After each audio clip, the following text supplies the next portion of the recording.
Who knew our comrades in arms vanished together? Just dangers ahead. Anyway, Joel decides to lead Ellie into the unknown. They arrive at a hidden shack. They found a couple of old-timers hoping to dig up info on his brother in Firefly HQ, but these quirky seniors seem clear. The elderly warned not to cross Eastern Death River, now an infected party. Of course, Joel just had to scout it out himself to confirm it's still breathing. They reached the riverbank, and Joel, with great enthusiasm, fired a shot across, hoping for a response, only to catch the attention of a seasonal bird. He had to take Ellie across the bridge, but shortly after, they were surrounded by a gang of horsemen. Joel could only drop his weapon and play the innocent bystander. The gang wasn't interested in his explanation. They brought a dog to sniff if Joel was infected. The pup sniffed Joel and signaled to its owner, "This guy's all clear." But when it was Ellie's turn, the tension was so thick you could cut it with a knife. Luckily, the dog found nothing suspicious, and Joel and Ellie were escorted to the base. This place was like an oasis, and Joel found his brother Tommy there like a reunion. Tommy warmly welcomed them, introducing his wife, and then gave them a tour of the isolated town where communications were practically extinct. Everything here is communally owned, where everyone does their part to keep the town safe. Joel hoped Tommy would help him find the Firefly HQ, but Tommy said it was a week's trek. The journey was perilous, and he was about to become a dad, totally not about that risk life. Joel was disappointed as he stepped out, feeling short of breath. He wasn't sure if he caught something, and all he wanted was to get Ellie to Firefly HQ ASAP. Meanwhile, Ellie was being pampered by Tom's wife, even getting a new outfit, looking like a lazy little kitten. Not only did she get new clothes, but she also had a movie night. Later on, Joel shared Ellie's immunity situation with Tommy, fearing he wouldn't last long, and hoped someone would look up. Tommy, moved by Joel's honesty, decided to take Ellie next day, unaware Ellie eavesdropped.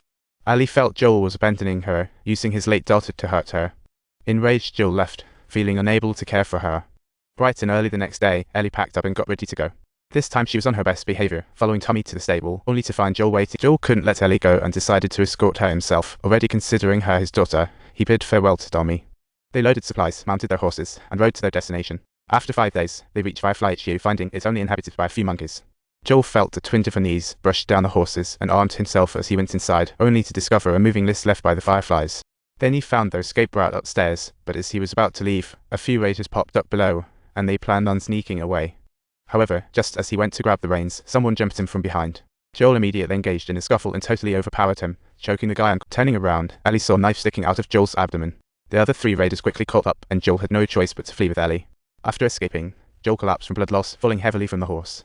Ellie looked at the unconscious Joel, feeling tormented inside, and dragged him to an abandoned house. Joel's wound was seizing blood, and she knew time was ticking away. She wanted Ellie to head back to find Tommy, but Ellie stubbornly stared at Joel, unwilling to. For reasons unknown, Ellie was terrified, but chose to stitch Joel's wound. Seeing his weakness, she knew waiting meant doom. She had to risk it all, grabbing a hunting rifle and heading out for food. After wandering through the woods, she finally spotted a sheep. To her surprise, the sheep bolted after getting shot. Ellie began to chase the injured creature, only to find 2 strangers nearby. They claimed to mean no harm, they just wanted to share some food with the little girl. Ellie proposed a deal: let's trade for some medication.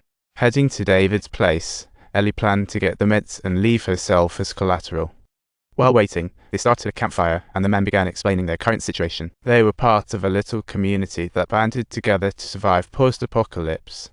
He introduced himself as David, the leader of the group, and mentioned sending out 4 buddies to find resources. But only 3 came back. The one who didn't was killed by Joel and Ellie. Upon realizing the truth, Ellie suddenly got very tense. Just then, James returned with the meds. David told him to put the gun down. Ellie grabbed the meds and didn't even want the deer meat, bolting for the exit. The priority was to revive Joel. Ellie had the antibiotics but didn't know where to inject. In a moment of desperation, she made a decisive move to jab the needle straight into the wound. Meanwhile, David and James returned to the camp with the deer meat, but everyone seemed a bit down. David acknowledged everyone was still mourning their losses, announcing that he would hunt down the girl the next day and ensure she was captured. At this moment, a girl piped up suggesting they just kill them. David marched over and slapped her down. Clearly, David wasn't as easygoing as he appeared. He was leading with an unmistakable iron fist. Everyone had to wait until he finished praying to eat together.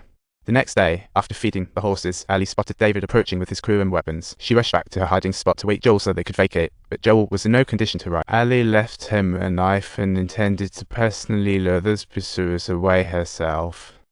Mounting her horse, she fired a shot at the crowd, sending the startled men into a frenzy. James moved in closer. He intended to shoot the disoriented Ellie in front of him, thus eliminating one less mouth to feed and conserving quite a bit of food.